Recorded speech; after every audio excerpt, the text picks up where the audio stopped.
Hi everyone, I'm GREYMOND. Today I'm doing a harm OCD Q&A. These are questions that you ask below. Ask a question about harm OCD video. First question is, why does my mind choose harm OCD theme when I drive? I get the feelings that I'm hitting pedestrians while driving my car. Why harm OCD when driving in particular? It's hard to say why this type of OCD. The main reason is that right now this is the worst thing you can imagine doing. So if somebody asked you what would be the worst possible thing, you would say this, or this would be one of the things that you can imagine doing or imagine happening, right? So that's why it attaches. It always goes against what you want. So if this is the worst possible thing for you, then that's what it grabs onto. So that's usually how it goes. I find that people who get harm OCD, because again, I talk to so many people, so I do have quite a bit of different statistics and analytics for you guys. That people who have harm OCD tend to be very gentle, very sensitive people who really wouldn't hurt a soul, you know?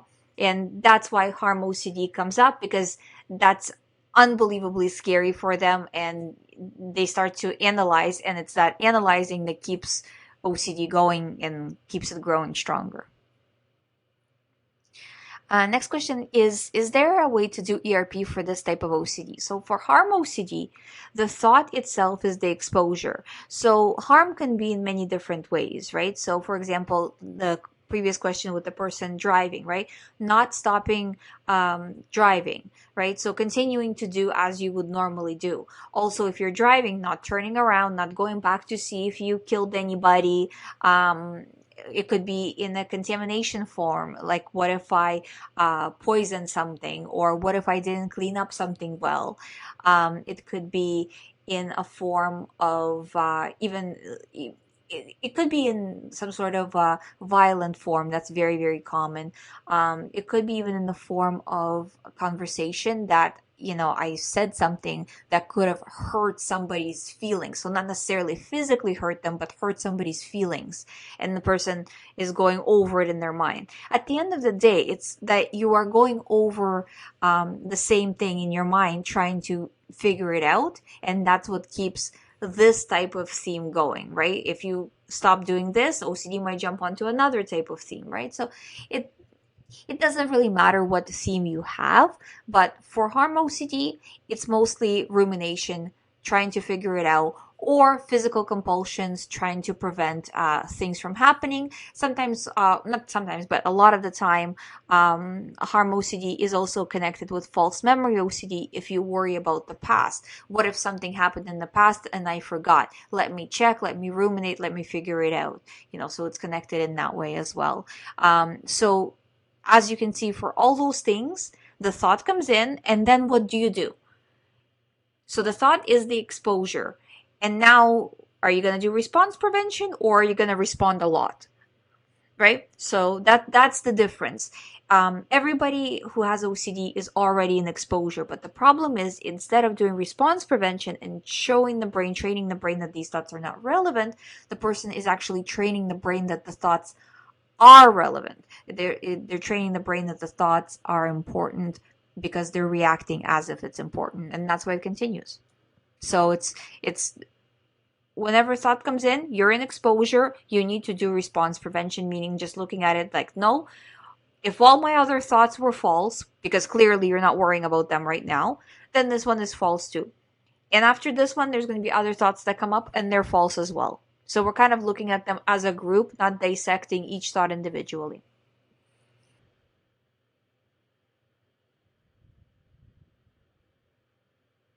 Next question is, I have a hit and run OCD. I run something over, or I hear something or see something quickly, and I feel or wonder like I hit someone. I rarely go back to check if I did it, but I will ruminate over and over. This is considered harm OCD, or more of a puro. So this is harm OCD. I would say it's also connected to puro, but but I would say more so it's connected to false memory OCD, because it's you're wondering, did I do something or not? So that's false memory OCD, but also connected to harm. You can have more than one type of OCD that's at the same time. That's very normal. So don't look at it that it's only this or only that. With harm OCD, a lot of it is puro, so I think that you will have more. Puro means purely obsessional, so not a lot of physical compulsions. So the person is just spending time ruminating, trying to figure out a certain situation or situations. So again, not stopping the driving, not changing how you drive, when you drive, where you drive. If you've already at that stage where you've changed that stuff around, start going back and reducing those behaviors, because those behaviors is what's keeping you trapped. Next question is, hi Ali, my OCD started with harm OCD 15 years ago. Then after I had several different themes. Now again, it's harm related, plus other themes. It changes depending on the situation. My problem is the scary images, being scared about death of loved ones and being afraid of doing something bad, losing control. I can't find a way to ignore it. And then I do compulsions to neutralize the thoughts and urges and images. What would you suggest to do? So it's clearly you're doing compulsions to neutralize. You need to stop doing those compulsions little by little. No one is telling you to just like one day just boom and stop, right? Just start cutting it down. Look at all of the compulsions that you're doing in all of the different situations. Out of those situations, what can you cut down? Now, in terms of having different images or urges or feelings, so it doesn't necessarily need to come in the form of a thought. It doesn't need to come in the form of what if. I get a lot of these kinds of questions. People ask me, well, what my thoughts come as a statement. They don't come as a what if. Or it might not even come as a thought. It might come as an image or an urge. It's all the same thing. Whatever comes on the topic of harm to other people, to yourself, that's common as well. That's all OCD, and we're just viewing it as noise. And a lot of the times as well with harm OCD, people feel very guilty, ashamed that they're having these thoughts, these images, that kind of a thing. And again, this has nothing to do with you. You have no control over these thoughts. If I told you, stop these thoughts right now, you would not be able to do that. Therefore, you have no control over them. They're not coming from the actual real you. They're coming from the part of the brain that's just stuck on the thought and it's sending on autopilot without even knowing what it is. So try to view it that way more. And whatever OCD tells you, just say, yeah, okay, whatever. Yeah, you're going to lose control. Sure, I'm going to lose control. I'm going to lose control right now. Oh, didn't happen. Maybe in the next minute, and just like it's trying to mess with you, you mess with it basically. Um, Now, in terms of fear of death of loved ones, again, extremely common type of OCD. And you just have to say, okay, yeah, let's see if they all die together. Let's see if this happens, all because of me. And then over time, you will start to gain more and more power back, because the more you run away from these thoughts, the more you get scared of these thoughts, the stronger they're going to become. And that's why you're kind of cycling through the themes, but then harm OCD comes back because that's the one thing you're not addressing. Next question is, most people talk about harm OCD in context of hurting others, but what about images and thoughts about hurting yourself? Just like what I was talking about just now. Yeah, that's common. Is that still harm OCD? Yeah. My theme deals with me doing fatal harm to myself, and it feels so real. I also get thoughts of loved ones mourning me. Have you come across this before? Yeah, it's extremely common. It really doesn't matter what the subject is. It could be you, it could be a loved one, it could be your pet, for example. It could be the neighbor across the street. It could be, I don't know, a coworker. It could be anybody, absolutely anybody that it can grab onto. It really doesn't matter. What matters is that you are powering this thing up by fearing it. You just have to say that this is noise. This is like you're overhearing a conversation or hearing something on the radio. It has nothing to do with your actual reality or what's actually going to happen. You're just overhearing something, and you need to treat it that way. You will see that the thoughts will start to lose power if you take it that way. Don't dissect what it's trying to say. Don't try to piece it together. That's really bad. It only makes the situation worse. And then the more you kind of dive into the thoughts and kind of on the microscopic level try to figure it out, the more you lose yourself in the thought, and you don't know what's real and what's not, and then it's harder and harder to piece together. So don't go down this rabbit hole.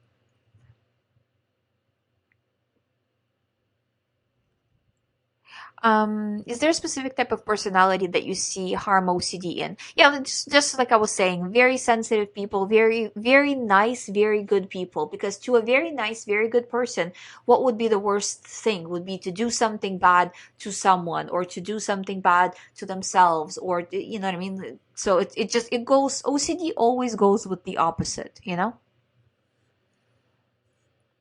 Next question is, hi Ali, I have postpartum OCD and that's harm OCD. Not surprising at all. I'm recovering seeing your videos. And now I don't have anxiety at all. Now the concern is that the thoughts still pop up when I'm with my baby, and it is kind of irritating. It's kind of irritating than scary. I'm in the presence of the thoughts. Will these thoughts ever go away? So the fact that you're having harm OCD postpartum is classic, because what is the most precious to you right now? Of course, the baby. So what if something bad is going to happen? Of course, OCD is going to grab onto it. This is classic, right? So, and it's great that you have gotten to the point where you have no anxiety. But I think because you're still focused on the thought, so you're not reacting to it a lot, but because you're still kind of, when the thought comes in, you're still like, oh, I don't want that thought. Why aren't they going away? You're creating that kind of friction, that disconnect, right? Where you're making it important to the mind by wanting it to go away. Instead, just try to view it as just completely irrelevant. Stay all my life. I don't care. It doesn't matter. It's just my extra radio. I always have it. You know what I mean? Like that. Kind of try to treat it like that, and then you will see that it will go away. Because when you're wanting to go away, you're powering it up a little bit still. Not as much as you were before, and that's why you're feeling so much better, but still a little bit. Next question is, hi Ali, I started off with the harm being about harming people in my family. The thought still bothers me, but I try to fight it. Now I have been getting thoughts that if I don't do a specific thing, it'll harm my family. So I check on things because I'm afraid my family will be harmed if I don't. I try to disregard, but my anxiety gets too high and sometimes I can't control it, especially when I'm alone. But when I go in my mom's room, she calms me down and tells me not to check. So with her, my anxiety level gets better and I'm able to sleep. But if I'm alone, my anxiety gets so high where it's hard to sleep. I try little by little to fight it, and I go back to my room, but the anxiety gets bad and I can't disregard the thoughts as much. Is it okay for me to stay in another room with someone there, so my anxiety can go down and I can disregard the thoughts better? Um, I would say, if you fight the thoughts all day, I don't want you really to get into a situation where you're staying in your mom's room, or you know what I mean, because this is something that you're gonna have to undo later, and I don't want to put more to make you do things that you have to undo later. So from that perspective, I would rather you not. But what I would do is try to keep the exposures mostly in the earlier time of the day, just so later on in the day you're calm enough to rest. Maybe kind of spend some time with your mom, but then go back to your room, because right now you're already doing that. And if you just move in basically into your mom's room, then that's a step back. So I wouldn't do that, but just put more kind of more intense exposures in the morning. And if you feel like kind of you get triggered in the evening, then I don't want you to do reassurance either, but doing a little bit of reassurance just in the beginning, just so you're able to rest is okay. This is a process. So you can only fight it as much as you can fight it. You can't always be hyped up doing exposures, because that's not good for your recovery. You know, um, you need to leave a little bit of room. I know generally exposures, like, don't misunderstand me, exposures are absolutely necessary for recovery. But if you are always in exposure zone, always pushing through to the point where you can't sleep, that's not good. So sleep is very important. So somehow you need to make sure that you can take also, like, people take melatonin, those kinds of things, just to calm you down enough to sleep. But during the day, earlier part of the day, you need to start doing active exposures. So not checking, no matter what OCD says, you're just choosing not to check, but kind of keep it to earlier in the day. That's what I would say. Next question is, hi Ali, my OCD doesn't want me to inadvertently hurt insects, and by OCD's reasoning, incur negative karma. And so I have been checking to make sure that there are no insects in the way before I close windows and doors. I want to stop this as it is very tiring and time consuming. Is it okay not to check, and how to ignore OCD? I hope you can answer this question. Thank you. Yeah, just choose not to check as much as possible, because you have to look at it that people generally don't check. So there's no reason for you to check this. This is an OCD situation. So you're doing what everybody else is doing. So you're creating the same karma that 99.999% of people on planet Earth are creating, right? So viewing it as OCD, not doing these additional checks. Next question is, you have previously made a video with yes but what if thinking, very helpful, but for some it still ends with yes but what if. For example, someone I know who comes to mind about wanting to commit suicide, well, what she actually has no plans to do. They need to be analyzed again and again for what if there was something about it. She cannot immediately use your otherwise good advice. And I think there must be many more that are symbiotically linked to yes, but what if? What would you do? So you have to look at it. Would another person who does not have OCD worry about this? If the other people would not worry about this, sometimes it's helpful to take somebody who you know, say your family. What would this specific person, who seems very level-headed, no OCD, no anxiety, like, to you, they seem this way. Sometimes it's not exactly what it seems, but if they seem fairly level-headed to you, what would they do? If they're not going to be bothered by this, then you should not be bothered by this. Because people with OCD are very sensitive people, so they want to make sure, they want to double check, triple check with everything, right? And in that sense, your level of yes but what if, not your specific, but person with OCD, right? Their level of yes but what if, and their level of worrying about something is much higher than standard, right? Than a person who's not experiencing anxiety. So you have to kind of emulate what they are doing in these situations, you know? That's probably would be my advice in this situation.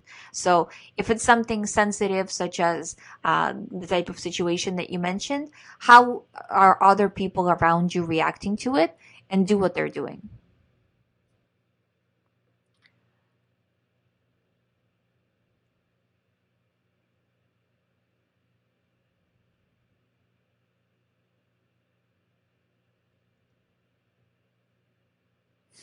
Next question is, how about fear of breathing deeply, or simply a fear of becoming aware of one's breathing? The OCD thoughts tell you can't breathe. If you do, you will pass out. Okay, so this is not harm OCD. This would be sensory motor OCD, a very common sensory motor OCD type. I do have a sensory motor playlist, I believe, or at least I do have a few videos, actually with Q&A as well. well. So please check those out. Next question is, my harm OCD gets worse at night when everyone falls asleep. I do exposures, but my mind continuously sends me more and more thoughts related to harm OCD. I can't get perfect sleep because of harm OCD, as well as I get crazy thoughts like how humans are made. How do we humans talk? Where's a human soul? Literally crazy thought. I don't know if it's OCD or not, but when I have thought, what if I hurt someone? Then at the same time, I get a thought how humans are made and so on. Harming thoughts and crazy thoughts are driving me crazy. So you just have to, first of all, before going to sleep, prepare yourself that you are going to get those thoughts. So I'm about to go to sleep, so clearly I'm going to have these thoughts. When I do, I'm just going to view them as noise. I try to listen to an audiobook just to drown it out a little bit. That's not really avoidance, but it's more so just to give you something else to focus on so you can fall asleep. But just don't react to them. Don't respond to them. Don't get into this dialogue of trying to reason with the thoughts, trying to defend yourself. That you are a good person, all of these kinds of things. Don't do it. Just view it as you're overhearing someone talking. It doesn't matter. I need to move forward, like that. The more the more you view it that way, the less you will notice these thoughts. But if you're kind of like hyper aware and listening for them, they're gonna get worse. So just be prepared that they're gonna come in. Invite them in. Say, okay, OCD, bring up all the thoughts. Let's hear it all, and then choose to disregard.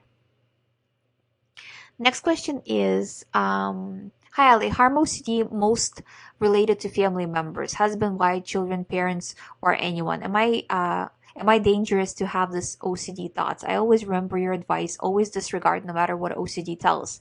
Am I normal or am I alone in this? Thank you so much. You see with the previous questions, it's very, very common.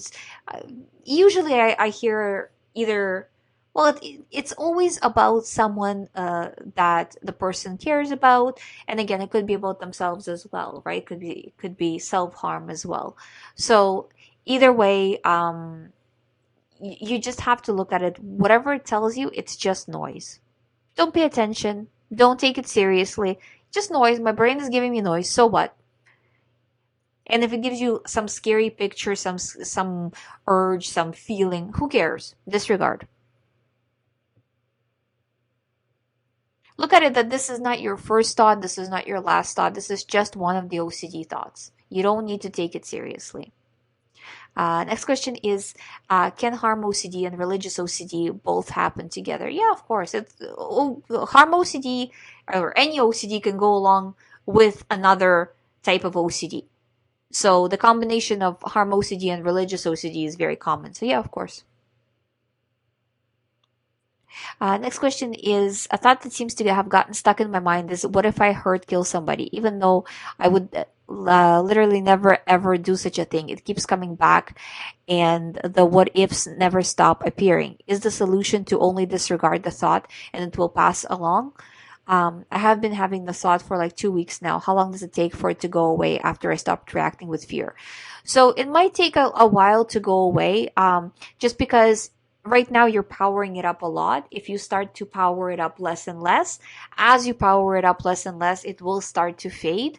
But like I say, full recovery takes about 6 months from when you actually start to do the recovery work, not from when you started to suffer, from when you're starting to seriously get into recovery work. And it might take a few tries for you to get there as well.